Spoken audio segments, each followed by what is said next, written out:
What is up, guys? This is Freddy, and today we're back with a new video on Marvel Contest of Champions. So today we're going to be taking a look at the Is It Good series once again. This time we're going to be highlighting the newest champion being offered in the 4-star basic arena, which is Thor Jane Foster. So as always, we're going to be taking a look at this champion, both unduped and duped, to kind of decide whether she's worth ranking up or awakening, or going after her in the arenas, whatever it may be you're trying to decide. So as we go through her abilities, I'm going to be giving you my thoughts on them, what I think is good, what I think is bad, whatever it may be. So let's just start off with Thor Jane Foster unduped. So the first thing that's listed is her special attacks. Her special attack 1, 2, and 3 are extremely similar. The only difference between the three of them is how much damage they output, as well as how long they last. So the special 1 lasts for 8 seconds, special 2 lasts for 8.5 seconds, and the special 3 lasts for 9 seconds.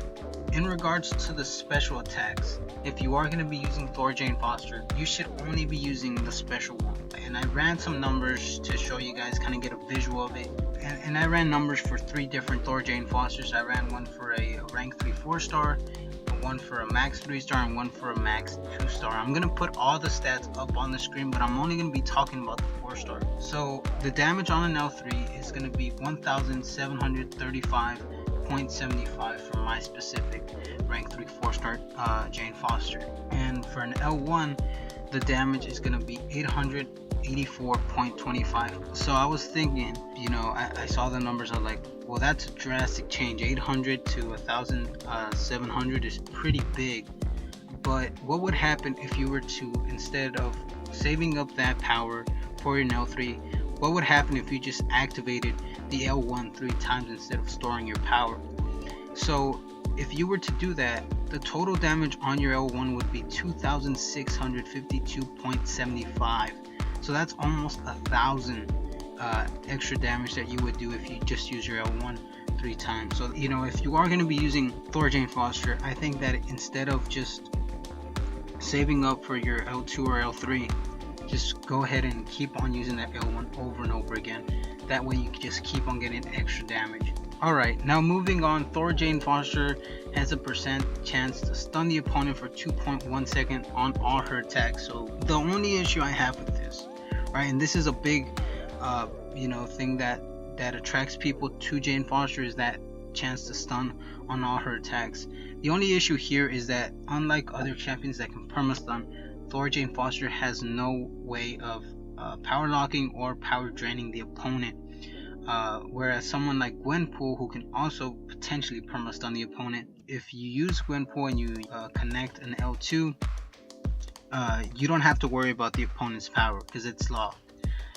Same thing with someone like Scarlet Witch. If you're really lucky, you can potentially perma-stun the opponent, and Scarlet Witch obviously has a chance to power lock and power drain the opponent. Thor Jane Foster does not have that.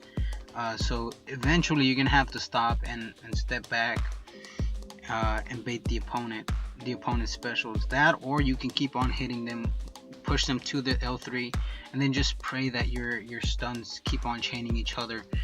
And you know, eventually chances are they're not, you know, a stun's gonna miss and then you're kind of screwed. And something like that happening in Alliance War or Alliance Quest is game over for you. So that's the only issue I have with the stun. I don't hate the stun, I actually like it very much. I just feel like it has a flaw, and I don't think that it's a great idea just to bring her in just for that stun. Moving on, she does have a passive ability which just grants her increased energy resistance. Thor Jane Foster is not a defense champion, arguably. I know diversity is a big thing now, but regardless. Moving on, she does have an 85% chance to stagger the opponent for 8 seconds and can place up to 2 stacks of stagger on her heavy attacks. This is really good, especially when fighting someone like Unstoppable Colossus or Juggernaut, who proc 2 unstoppable buffs each time they launch a special. The only thing I want to stress here is that it's a chance to place up to 2 stacks of stagger. Those 2 stacks aren't guaranteed. Sometimes you might just proc 1 stack, sometimes you'll get 2. So just make sure you time your staggers right to avoid whatever buff you're trying to avoid. Moving on to her duped ability. Her signature ability is called All Mother's Blessing. Now all this basically does is grants Thor Jane Foster increased critical damage rating against stunned opponents.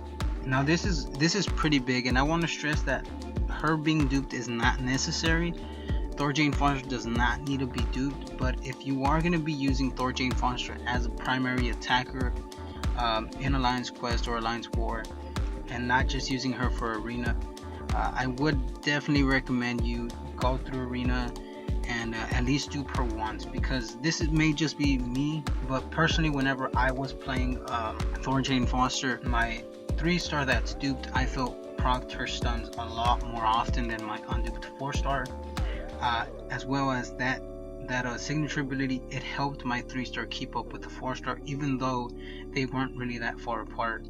A max 3-star can keep up with a rank 3 4-star, but regardless, I think that critical damage just helps Thor Jane Foster finish fights faster. But I wouldn't recommend you using an Awakening Gem on Thor Jane Foster. There's a ton of better champions to use your Awakening Gems on. Don't use an Awakening Gem on Thor Jane Foster.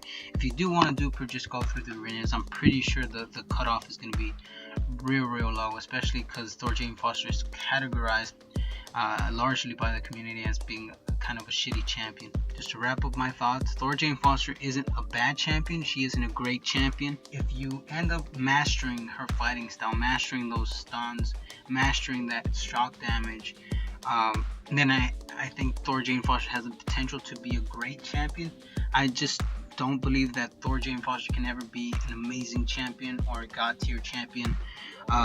Then again, I think in the right hands, any champion can be really good, but for the average player, I don't think Thor Jane Foster is going to be on the top of the list to rank up or awaken. But that shouldn't discourage you from going after Thor Jane Foster if you do want to practice. And you know, if all these things seem attractive to you, then go ahead and try for her in the arenas. But anyway guys, thank you once again for clicking on the video, liking, subscribing, leaving your comments down below, and I will catch you in the next one.